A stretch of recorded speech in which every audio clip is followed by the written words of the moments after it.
அண்ணா IAS academy சாதனையாளர்களின் சங்கம். சமூக நீதியும் குழந்தைகளும் அடுத்து வேற பார்க்க வேண்டியது சமூக நீதியும் பட்டியலிடப்பட்ட ஜாதியினர், அதாவது ஷெட்யூல் கேஸ்ட். ஓகேவா? அதுக்கப்புறம் பட்டியலிடப்பட்ட பழங்குடியினர், அதாவது ஷெட்யூல் ட்ரைப். இவங்க சமூக நீதியும் இந்த SC ST பிரிவினருக்கான உரிமைகளும் அப்படின்னு சொல்லிட்டு நம்ம இதில் பார்க்க போகிறோம். அப்படி பார்க்கும்போது அரசியல் அமைப்பில் என்னென்ன உரிமை கொடுத்துருக்காங்க. ஃபர்ஸ்ட் சமூக உரிமைகள். அரசியல் அமைப்பில் SC ST பிரிவினருக்கான சமூக உரிமைகள் என்னும்போது ஆர்டிகல் 17, 19, 23, 25 இந்த உரிமைகள் எல்லாம் யாருக்கானது? SC ST பிரிவினருக்கான சமூக உரிமைகள். நமக்கு தெரியும் தீண்டாமை ஒழிப்பு, இது வந்து சங்கம் அமைக்கலாம், அந்த மாதிரியான விஷயங்கள்லாம் இருக்கு இல்லையா? அதனால இவங்க கொடுத்துருக்காங்க. 23ல் கொத்தடிமை தொழிலாளர் முறையை தடை செய்யணுன்றதால அது, ஏன்னா பெரும்பாலும் கொத்தடிமைகளாக யார் இருப்பாங்க? கண்டிப்பாக ஒடுக்கப்பட்ட மக்கள் தான் இருப்பாங்க. அதனால 23. 25 இது மத சுதந்திரம் ஃபாலோ பண்ணக்கூடிய உரிமை அப்படின்னு கொடுத்துருக்காங்க.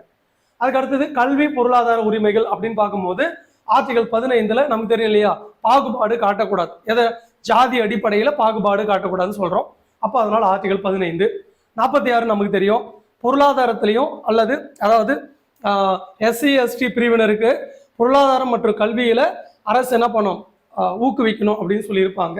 அரசு நல திட்டங்களை வழங்கணும் சொல்றதா இந்த 46. அதுக்கப்புறம் அரசு பணிகளுக்கான உரிமைகள் அப்படின்னா ஆர்டிகல் 16, 320, 335. இது வந்து ஒன்றும் இல்லை, இது வந்து என்ன அப்படின்னா அரசு பதவியில இடஒதுக்கீடு சொல்றாங்க இல்லையா, அதாவது SC ST பிரிவினருக்கான அரசு பதவியில இடஒதுக்கீடு. இது ரெண்டுமே எங்க வரும் அப்படின்னா அரசு பதவியில இணைஞ்ச பிறகு பப்ளிக் சர்வீஸ் கமிஷன் இருக்காங்க இல்லையா, அவங்க ஒழுங்குமுறை நடவடிக்கை எடுப்பாங்க. அது தொடர்பான விதிகள் தான் இது இந்த 320, 335. சரி, SC ST பிரிவினருக்கான அரசியல் உரிமைகள் அப்படின்னும் போது இந்த இடத்துல கொடுத்துருப்பாங்க. இது ரொம்ப முக்கியமானது. இந்த ஆர்டிகல் அவ்வளோ ரேரா கேட்க வாய்ப்பு இல்லை, கண்டிப்பா இது கேட்க வாய்ப்பு இருக்கு. என்ன அப்படின்னா 243D, 243T, 330, 332, 334. தெரியும் இல்லையா, நம்ம எப்படி பெண்களுக்கு பஞ்சாயத்து ராஜில் இடம் ஒதுக்கிறோம், அதே போலதான் SC ST பிரிவினருக்கான கிராம பஞ்சாயத்தில் இடஒதுக்கீடு. இது வந்து SC ST பிரிவினருக்கான நகர பஞ்சாயத்தில் இடஒதுக்கீடு. இந்த 2 இடஒதுக்கீடும் எப்படி கொடுப்பாங்க? மக்கள் தொகை அடிப்படையில் கொடுப்பாங்க. நம்ம பெண்கள் பார்த்துருக்கோம், அது வந்து 33% கொடுக்கணும்.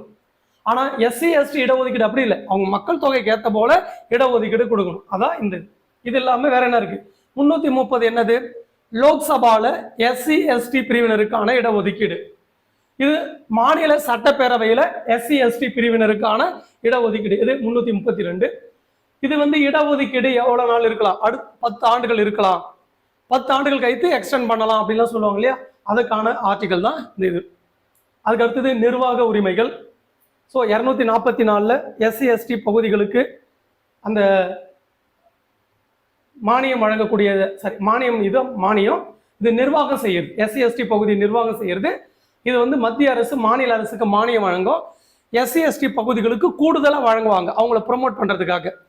அதனால இது 164 நமக்கு தெரியும் இல்லையா, சில 4 மாநிலங்களை மட்டும் என்ன பண்ணலாம், மினிஸ்ட்ரி ஆஃப் ST அப்படின்னு நியமனம் செய்வாங்க. மற்ற மாநிலங்களில் வந்து பார்த்தீங்கன்னா பேக்வர்ட் கிளாஸ் மினிஸ்ட்ரியே SC அதை பார்த்துக்குவாரு, இல்லைன்னா சமூக நலத்துறையில வந்துடும். ஆனால் இங்கே மட்டும் என்ன பண்ணுவாங்க, 4 மாநிலங்களில் ஆளுநர் என்ன செய்வார் அப்படின்னா பழங்குடியின அமைச்சரை நியமனம் செய்வார். ஒடிசா, மத்திய பிரதேஷ், ஜார்க்கண்ட், பீகார் ஆகிய 4 மாநிலங்களில் இதெல்லாம் பண்ணுவார், ஆளுநர் நியமனம் செய்வார். இது அதுக்கு அடுத்தது 338. இது 2 பார்க்கும்போது இது ரொம்ப சிம்பிள். தேசிய பட்டியலினத்தவர் ஆணையம், நேஷனல் கமிஷன் ஃபார் SCs. இது நேஷனல் கமிஷன் ஃபார் STs, தேசிய பிற்படுத்தப்பட்டோர் ஆணையம். ஓகேங்களா? அதான் இது வந்து SC ST பகுதி பிரிவினருக்கான ஆணையத்தை அமைக்கிறத பத்தி சொல்றது இந்த 339. இப்படி சில ஆர்டிக்கல்லாம் என்ன இருக்கு, SC ST பிரிவினர்களை பாதுகாப்பது போல் இருக்குது. சரி, அதுக்கு அடுத்தது சட்ட உரிமைகள். SC ST பிரிவினர்களை பாதுகாப்பதற்காக அரசு கொண்டு வந்துள்ள சட்ட உரிமைகள் அப்படின்னா என்னது? குடியியல் உரிமைகள். அதாவது இது வந்து தீண்டாமை தீண்டாமை ஒழிப்பு சட்டம் அப்படின்னு எடுத்துட்டு வரும். 1955 தீண்டாமை ஒழிப்பு சட்டம் அப்படின்னு எடுத்துட்டு வந்து அதே சட்டம் தான் பின்னாடி என்னவா மாறுதுன்னா 1976 குடிமக்கள் உரிமை பாதுகாப்பு சட்டம் ஆகுது. அதுதான் இங்க கொடுக்க வந்தாங்க. குடிமக்கள் உரிமை பாதுகாப்பு சட்டம் அது வந்து எப்போ 1976. அதுக்கு அடுத்தது ரெண்டாவது வேற என்ன சட்டம்? இதுல இருந்து இது வந்து இப்போ தீண்டாமை ஒழிப்பு சட்டம் இந்தியாவில் இருக்கிற அனைத்து மக்களுக்குமே அது பொருந்தும். குறிப்பா தீண்டாமை மீது யார் மீது கடைபிடிக்கப்படும்? எஸ்சி எஸ்டி பிரிவினர் மீது தான் கடைபிடிக்கப்படும். அதனால அந்த சட்டம் எஸ்சி எஸ்டி மக்களை அதிகமா பாதுகாக்கும். இருந்தாலும் சில குறைபாடுகள் இருந்தது. அதனால பேர் மாத்துறாங்க. 1976 குடிமக்கள் உரிமை பாதுகாப்பு சட்டம் அப்படின்னு சொல்லி தீண்டாமை ஒழிப்பு சட்டம் பேர் மாத்திடுறாங்க. மாத்திட்டு அப்படி இருந்துமே அதுல எஸ்சி எஸ்டி பிரிவினர் என்ன பண்றாங்க? சில புறக்கணிக்கப்படுது அப்படின்னு கருதுதால எஸ்சி எஸ்டி பிரிவினருக்காக மேலும் ஒரு சட்டம் எடுத்துட்டு வராங்க. அதான் 1989 வந்த பட்டியல் இனத்தவர் மற்றும் பட்டியல் பழங்குடியினர் வன்கொடுமைகள் தடுப்பு சட்டம். எஸ்சி எஸ்டி பிரிவினருடைய வன்கொடுமை தடுப்பு சட்டம், SC ST prevention of atrocities act அப்படின்னு பேரு, 1989. ஸோ இது இதெல்லாம் எஸ்சி எஸ்டி பிரிவினர்களை பாதுகாக்கிற மாதிரி இருக்கு. அது மட்டும் இல்லாம ஊராட்சிகள் அட்டவணையிடப்பட்ட பகுதிகளுக்கு விரிவாக்கம் சட்டம் 1996 பெசா சட்டம் சொல்லுவாங்க. இதுலயுமே எஸ்சி எஸ்டி பிரிவினர் பத்தி சொல்லி இருக்கிறதால இங்க கொடுத்துருக்காங்க. அதாவது எஸ்சி எஸ்டி பகுதிகள் இருக்கு இல்லையா, அந்த இடத்துக்கு இது உள்ளாட்சி அமைப்பு பொருந்தாதுன்னு சொல்லியிருப்பாங்க. அங்க எப்படி உள்ளாட்சி அமைப்பு நடைபெறும் அப்படின்னு சொல்றதா இந்த சட்டம். ஸோ அது மத்திய கல்வி நிறுவனங்கள் சேர்க்கையில் இடஒதுக்கீடு சட்டம் 2006, பட்டியலிடப்பட்ட பழங்குடியினர் மற்றும் பிற பாரம்பரிய வனவாசி காட்டுவாசிகள் சட்டம் 2006. ஸோ வன உரிமையை அவங்களுக்கு அங்கீகாரம் கொடுக்குறாங்க இல்லையா, அந்த சட்டம் இது. மலம் அள்ளும் தொழிலாளர்கள் பணி அமர்த்தல் தடை மற்றும் அவர்களின் புனர்வாய்வு சட்டம் 2013. ஸோ இதுவும் ஒரு முக்கியமான சட்டம். அதுக்கு அடுத்தது எஸ்சி எஸ்டிக்கான தேசிய ஆணையங்கள் பார்க்கலாம்.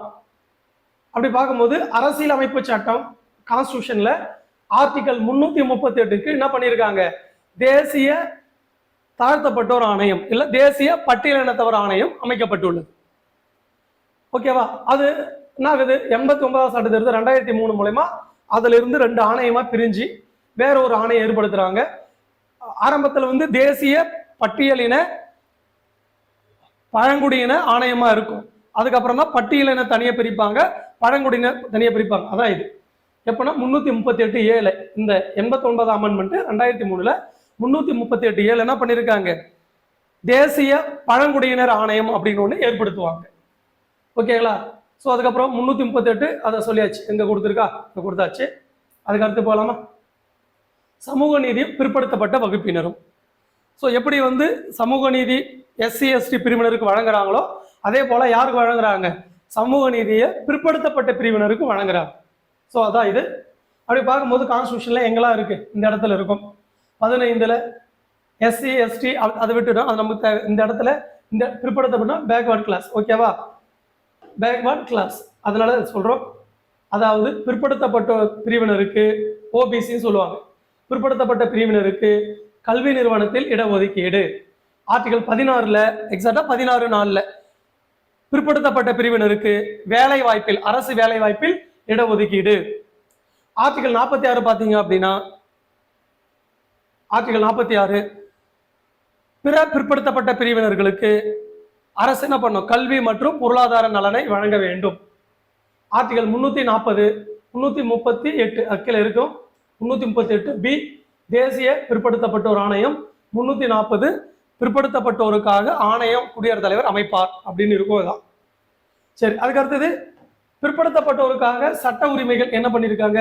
பிற்படுத்தப்பட்ட வகுப்பை சார்ந்த மாணவர்களுக்கு 27% இடஒதுக்கீடு, அதாவது கல்வி மற்றும் வேலை வாய்ப்பில் 27% இடஒதுக்கீடு வழங்கியிருக்காங்க. ஸோ அதான் பிற்படுத்தப்பட்டோருக்கான தேசிய ஆணையம் அமைச்சிருக்கிறாங்க.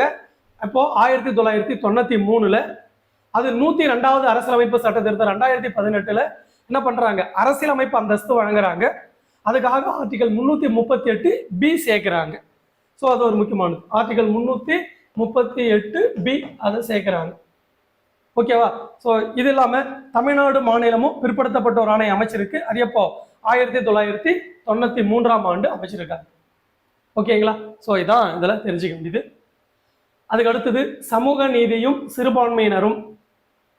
சிறுபான்மையினர்களுக்கும் சமூக நீதி இடம் உண்டு, மைனாரிட்டிஸ். ஓகேவா? ஸோ அப்படி பார்க்கும்போது மைனாரிட்டிஸ் அப்படின்னும் போது ரெண்டு வகைப்படும்.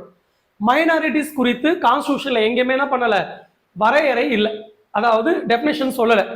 இருந்தாலும் இந்தியாவில் சிறுபான்மையினர் மைனாரிட்டிஸ் ரெண்டு வகையா பிரிக்கலாம். ஒன்று மத சிறுபான்மையினர், இன்னொன்று மொழி சிறுபான்மையினர். ரிலிஜியஸ் பேஸ்ல minorities, linguistic based minorities. Religious minorities, linguistic minorities. லிங்குஸ்டிக்ல மொழியியல் சிறுபான்மையினர்ல தெரிஞ்சுக்க வேண்டியது என்ன அப்படின்னா, வரி வடிவம் இருக்கணும், அந்த மொழிக்கு வரி வடிவம் இருக்கணும். இந்த ரெண்டு ஆங்கிளையும் சிறுபான்மை பிரிக்கிறாங்க. 1993 இந்தியாவில் 5 சமூகங்களை சிறுபான்மையினர் அப்படின்னு வகைப்படுத்தினாங்க. இஸ்லாமியர்கள், கிறிஸ்தவர்கள், சீக்கியர்கள், பௌத்தர்கள், ஜராஸ்ட்ரியர்கள், அதான் பார்சிகள். இவங்க 5 பேர் என்ன இந்தியாவில் சிறுபான்மையினர் அப்படின்னு சொல்றாங்க. 2014 மேலும் ஒரு சமூகத்தை சேர்க்கிறாங்க.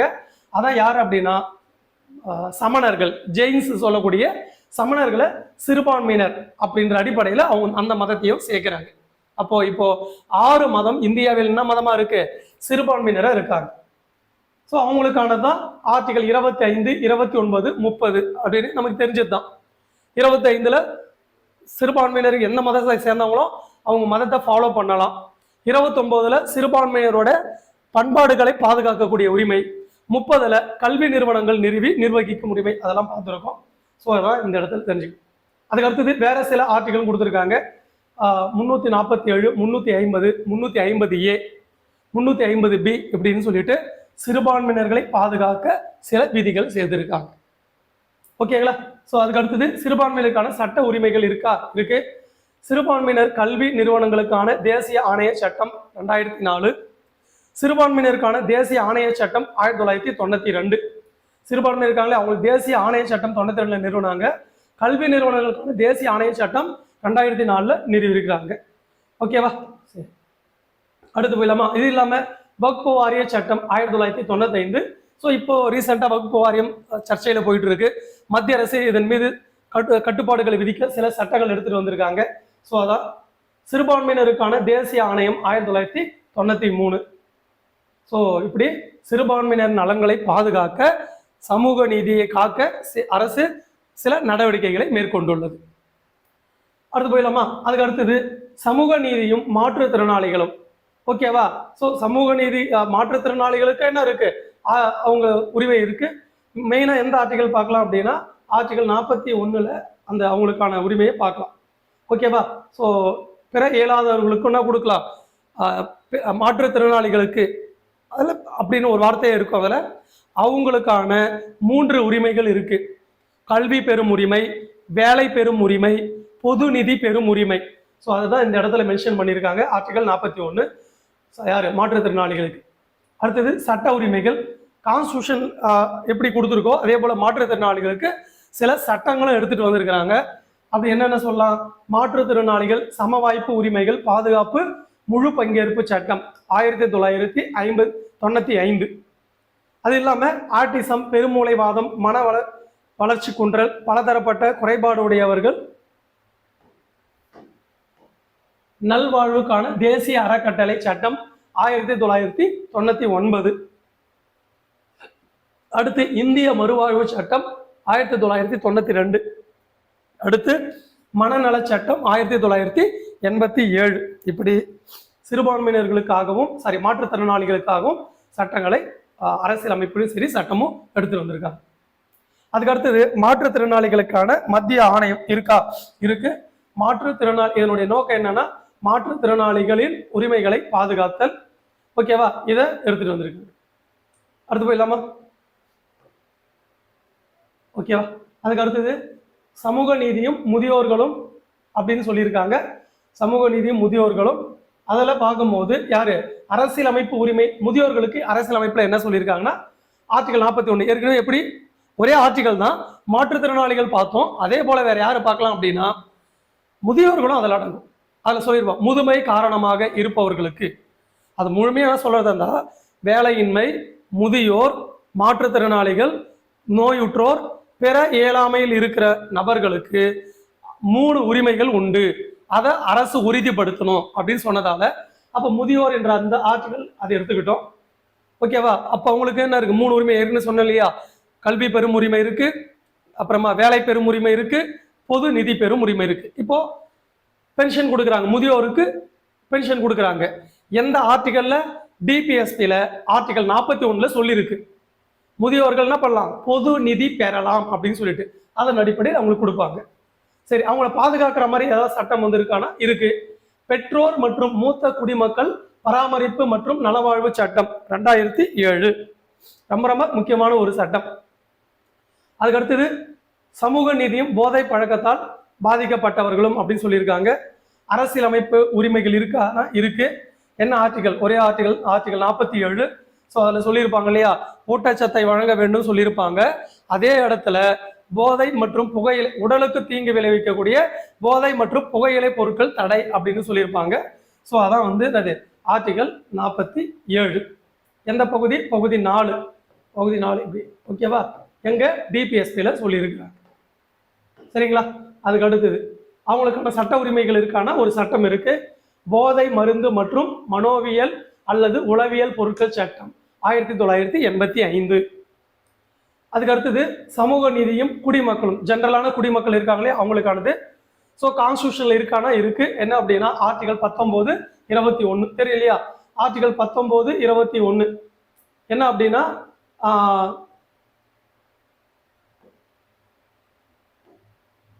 ஆர்டிகல் 19 வந்து தகவல் அறியும் உரிமை.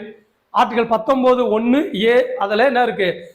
ஒவ்வொரு குடிமக்களும் அரசிடமிருந்து தகவல்களை பெறலாம் அப்படின்னு உரிமை இருக்கு. அதான் 19ல. 21 ஒவ்வொரு தனிநபரும் கண்ணியமா வாழ்வதற்கு உரிமை இருக்கு. அதுல வந்து தகவல் அறியும் உரிமையும் வந்துடும். ஸோ அதனால 2 இருக்கிறதால தகவல் இது தொடர்பா சட்டம் இருக்கு, தகவல் அறியும் உரிமை சட்டம். எப்போ அப்படின்னா 2005. சரி, அடுத்தது சமூக நீதியும் கல்வியும். கான்ஸ்டியூஷன்ல கல்வி குறித்து நிறைய இடங்கள் சொல்லியிருக்காங்க. இங்க ஒரு இடம் சொல்லியிருந்தாலும் நிறைய இருக்கு. முக்கியமா ஆர்டிகல் 21(a) ரொம்ப முக்கியமான ஒரு ஆர்டிகல். ஸோ இது நமக்கு தெரிஞ்சதுதான். 6 முதல் 14 வயது வரை உள்ள குழந்தைகளுக்கு அரசு இலவச கட்டாய தொடக்க கல்வி அளிக்கணும் அப்படின்னு சொல்லியிருப்பாங்க. அதன்படி கல்வி உரிமை சட்டம் கூட வந்திருக்கும் 2009ல். 2010 ஏப்ரல் 1ல் இது நடைமுறைப்படுத்தியிருப்பாங்க. ஸோ இது ஒரு முக்கியமான சட்டம். அதுக்கு அடுத்தது சமூக நீதி துப்புரவு தொழிலாளர்கள் அவங்களுடைய சட்டம், அதான் சபாய் கர்மாச்சாரின்னு சொல்லுவாங்க. அது சட்டம். துப்புரவு பணியில் பணியாற்றும் துப்புரவு தொழிலாளர்கள் தேசிய ஆணையம் அப்படின்னே ஒரு ஆணையம் வந்திருக்கு. எப்போ? 1993ல். அடுத்து சமூக நீதியை நிலைப்படுத்துவதற்கான நீதிமன்றத்தின் தலையீடுகள்.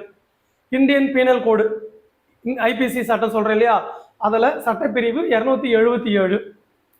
ஓகேவா? 277 வர 377 தான் வரும். 377 ஓரின சேர்க்கை தண்டனைக்குரிய குற்றம் அல்ல. ஏன்னா ஆரம்பத்துல இந்த சட்டம் எப்போ வந்திருக்கும்? 1860ல் வந்திருக்கு இல்லையா? அப்போ ஓரினை சேர்க்கை இயற்கைக்கு மாறான அந்த உடல் உறவு வந்து என்னது தண்டனைக்குரிய குற்றம்னு சொல்லியிருந்திருப்பாங்க. இப்பவுமே இயற்கைக்கு மாறான உடல் உறவு தண்டனைக்குரிய குற்றம் தான். ஆனா அந்த டைம்ல அது வந்து ஓரின சேர்க்கை என்றது அப்பெல்லாம் அவேர்னஸ் இல்லாத ஒரு காலம். அந்த மாதிரி கம்யூனிட்டியில ரொம்ப குறைவா வந்திருப்பாங்க. ஸோ நாகரிகம் வளர வளர என்ன பண்றாங்க, அது பேர் ஒரு கம்யூனிட்டி உருவாகுது. அப்போ ஓரினை சேர்க்கை வந்து என்ன இல்லை, தண்டனைக்குரிய குற்றம் அல்ல அப்படின்னு சொல்லி அவங்களுக்கும் என்ன பண்றாங்க, சமூக நீதி நிலைநாட்டுறாங்க. இது இல்லாம நாஸ் அறக்கட்டளை மற்றும் டெல்லி அரசு அந்த ஒரு வழக்குல 2009ல் என்ன பண்றாங்க, இது போல சொல்லியிருக்காங்க. அதுக்கு அடுத்தது சுரேஷ்குமார் கௌசல் வெர்சஸ் நாஸ் அறக்கட்டளை. நீதிபதி 2013ல் நீதிபதி KS புட்டசுவாமி இந்திய அரசு 2017 வழக்கு. நவ்தத் சிங் ஜோஹர் வெர்சஸ் இந்திய அரசு 2018. ஸோ இந்த வழக்குகளையும் சில என்ன பண்ணியிருக்காங்க, இந்த 377 பற்றிலாம் பேசியிருக்காங்க. அதுக்கடுத்தது ஐபிஎஸ்சி சட்டப்பிரிவு 497 செக்ஷன். சட்டப்பிரிவுன்னு ஆர்டிகல் நினச்சக்கூடாது, அங்கேயுமே சரி இங்கேயும் சரி. ஓகேவா? போனது சொன்ன பார்த்தீங்களா, இதுவுமே செக்ஷன் தான், இதுவுமே செக்ஷன் தான். 497 திருமணத்தை மீறிய ஆண் பெண் உறவு குற்றம் அல்ல. ஸோ ஓகேவா, ஒரு குறிப்பிட்ட வயது வந்த பிறகு இந்த ஆண் பெண் உறவு கொள்றாங்க இல்லையா, அது வந்து குற்றம் அல்ல அப்படின்னு இந்த வழக்கில் சொல்லியிருப்பாங்க. அந்த இது முன்னாடி தவறுன்னு இருந்திருக்கும். இப்போ அது என்ன பண்ணியிருக்காங்க, திருத்திருக்காங்க. உச்சநீதிமன்றம் தீர்ப்பு சொல்லியிருக்கு. அது தொடர்பான வழக்கு 1951 அப்துல் அசீஸ் பம்பாய் அரசு, 1985 சௌமித்ரி விஷ்ணு இந்திய அரசு. ஓகேவா? அதுக்கு ரேவதி வெர்சஸ் இந்திய அரசு 1988 இப்படி சொல்லியிருக்காங்க. சமூக நீதியும் பெண்களும் அப்படின்னும் போது பெண்கள் சபரிமலைக்கு செல்ல அனுமதி அப்படின்ற மாதிரி அது ஒரு தொடர்பாக பார்க்கலாம். 1991 மகேந்திரன் வெர்சஸ் கேரளா உயர்நீதிமன்றம் இந்த வழக்கு. அதுக்கப்புறமா வந்து என்னது, இப்போ ரீசெண்டாக கூட ஒரு வழக்கு நடந்திருக்கும். 2016 என்ன சொல்றாங்கன்னா, ஆர்டிகல் 14, 15, 25 மீறுது அப்படின்றாங்க. 21 கூட வரும். மெயினா இது சட்டத்தின் முன் அனைவரும் சமம்ன்றாங்க. ஆனா ஆண்கள் ஐயப்பன் கோயிலுக்கு போகலாம், பெண்கள் போக முடியாது. அப்போ அது ஆர்டிகல் 14 இங்க ஃபாலோ பண்ணல, மீறுது. ஆர்டிகல் 15 பாகுபாடு காட்டக்கூடாது, பாலின பாகுபாடு காட்டக்கூடாதுன்னு சொல்றாங்க. ஆனா ஆண்கள் மட்டும் போறாங்க, பெண்கள் போல. அப்போ இது ஒரு இதை சுட்டி காமிக்கிறாங்க. அதுக்கப்புறம் 25 எல்லாரும் இந்தியாவில் இருக்கிற அனைவரும் தன் மதத்தை பின்பற்றுவதற்கான உரிமை உண்டு, கரெக்டா? ஆனால் 25 பெண்களும் பின்பற்றலாம் இல்லையா? அவங்க ஐயப்பன் தரிசிக்கணும்னு நினைக்கிறாங்க இல்லையா? ஆனா வாய்ப்பு இல்லாம போகுது. ஸோ அப்போ அந்த 25 மீறுற மாதிரி இருக்கு. 21 சொல்லலாம், ஏன்னா தனிநபர் கண்ணியம், தனிநபர் வாழ்வு சொல்றோம், தனிநபர் சுதந்திரம், அதுவுமே இங்க பறி போகுது. ஸோ இதெல்லாம் சொல்லி கோர்ட்டுக்கு போறாங்க. என்ன சொல்றாங்க அப்படின்னா, பெண்களை அனுமதிக்க வேண்டும். திருப்பி ஆணாதிக்க கருத்துக்கள் பக்தி மீது வெற்றி பெற முடியாது, உடலியல் அல்லது இயற்கை காரணங்களை ஏற்க முடியாது. ஸோ ஏன் தெரியலையா, பெண்கள் வந்து ஏன் ஐயப்பன் கோயிலுக்கு நுழையக்கூடாது, போகக்கூடாதுன்னா சில இயற்கை காரணங்களை சொல்றாங்க. அதை வந்து பெண்களுக்கான சில இயற்கை காரணம், அதை வந்து எல்லாம் ஏற்க முடியாது அப்படின்னு அந்த இடத்துல சொல்றாங்க. அதுக்கு அடுத்தது தமிழ்நாடு சமூக நல வாரியம் 1954 மத்திய சமூக நல வாரியத்தின் ஒரு அங்கமாக இது உருவாக்கப்பட்டது. ஸோ கொஸ்டின் வந்திருக்குது, 2 டைம் வந்திருக்கு இது வரைக்கும். ரொம்ப முக்கியமானது. தமிழ்நாடு சமூக நல வாரியம் 1954 மத்திய சமூக நல வாரியத்தின் ஒரு அங்கமாக இது உருவாக்கப்பட்டது. 1961 தமிழ்நாடு சமூக நல வாரியம் பெண்கள் நலவாழ்வுத்துறை சமூக நலத்துறையுடன் ஒருங்கிணைக்கப்பட்டது. பெண்கள் நலத்துறையும் சமூக நலத்துறை என்ன பண்ணாங்க, ஒருங்கிணைச்சிருக்கிறாங்க. ஓகேவா? ஸோ இதான் அதில் தெரிஞ்சுக்கணும். ஓகேவா? இது வரைக்கும் நம்ம சமூக நீதி என்ற பாடம் பார்த்துருக்கோம். இது சமூக நீதி அப்படின்னா, சமூக நீதி ஜென்ரலா கான்ஸ்டியூஷன் எங்க இருக்கு, அரசியலமைப்புல எங்கெல்லாம் சொல்லியிருக்காங்கன்னு பார்த்துருக்குறோம். ஐ மீன் சட்டம் என்னென்னலாம் சொல்லுதுன்ட்டு. இதை தாண்டி இடஒதுக்கீடு அப்படின்னு நம்ம பார்க்க வேண்டியது இருக்கு. ஸோ இடஒதுக்கீடு சமூக நீதியோட ஒரு அங்கம் தான், அதனால இடஒதுக்கீடு நம்ம பார்க்க வேண்டியது இருக்கு. சமூக நீதியின் தொடர்ச்சியா நம்ம அடுத்த வகுப்புல பார்க்கலாம். ஸோ பேசிக்கான விஷயம் சமூக நீதி குறித்து இந்த வீடியோவை நீங்க முழுமையா பார்க்கும்போது ஓரளவுக்கு நிறைய கொஸ்டின்ஸ் வர ஏரியாலாம் நம்ம சொல்லியிருக்கோம். தேவையில்லாத விஷயம்லாம் விட்டுட்டு நிறைய வந்து கொஸ்டின் ஏரியா மட்டுமே நம்ம கவர் பண்ணியிருக்கிறோம். ஸோ திரும்ப இதை நீங்கள் பாருங்கள். கண்டிப்பாக இந்த ஏரியாவிலிருந்து உங்களுக்கு கேள்விகள் வர வாய்ப்பு இருக்குது. நம்ம அடுத்த வகுப்பில் சமூக நீதியும் இடஒதுக்கீடும் சொல்லிட்டு இடஒதுக்கீடு உருவான காரணங்கள், இடஒதுக்கீடு தமிழ்நாட்டில் நீதி கட்சி ஆட்சியிலிருந்து எப்படிலாம் அப்படின்னு விரிவாக பார்க்க போகிறோம். ஸோ இந்த வீடியோ வந்து உங்களுக்கு ரொம்ப பயனுள்ளதாக இருந்திருக்கும். வேறு ஏதாவது டவுட்ஸ் இருந்தாலும் கமெண்ட் செக்ஷனில் சொல்லுங்கள், நம்ம அடுத்த வகுப்பில் பார்க்கலாம். ஸோ எல்லாமே நல்லா படிங்க, சரிங்களா? வரக்கூடிய தேர்வில் ஒரே அட்டம்ப்டில் போகிற மாதிரி இல்லை, வரக்கூடிய தேர்வு தான் வந்து கடைசி அட்டம்ப்ட்ன்ற மாதிரி மைண்டில் வச்சுட்டு என்ன பண்ணுங்கள், படிங்க. நம்ம அடுத்த வகுப்பில் பார்க்கலாம். தேங்க்யூ.